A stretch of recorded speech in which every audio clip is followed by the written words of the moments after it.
Good evening. I'm Dan Wolf. Laura has the night off. Thanks for joining us. Education is on the ballot November 5th in Grand Marais.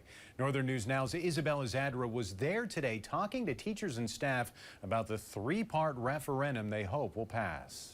Cook County School building is full of students from pre-K all the way through the 12th grade.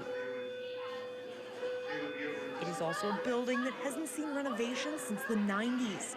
This year, the school is asking not just for a normal referendum, but one that is split into three parts. So 3 questions, 24 million in question 1, about 9 million in question 2, and 3.5 million in question 3, totaling just over $36 million.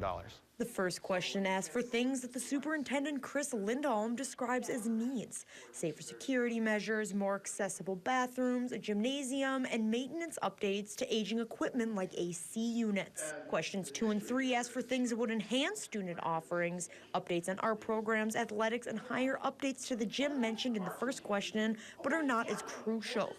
Lindholm explains that since question 1 consists of the priorities and things that need to be done first, questions 2 and 3 will not be passed unless 1 is. He says these asks are important because they will bring the kids of Cook County opportunities other schools across the state already have.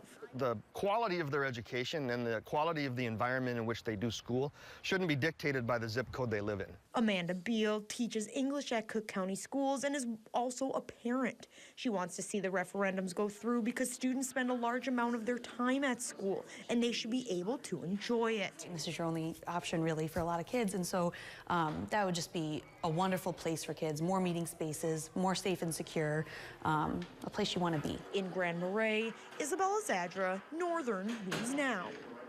Thank you, Isabella. The combined tax impact of all 3 ballot questions on a $400,000 home would be an additional $29 per month. You find more information about the expected taxes, the 3 questions being proposed, and the school's overall project plan at northernnewsnow.com.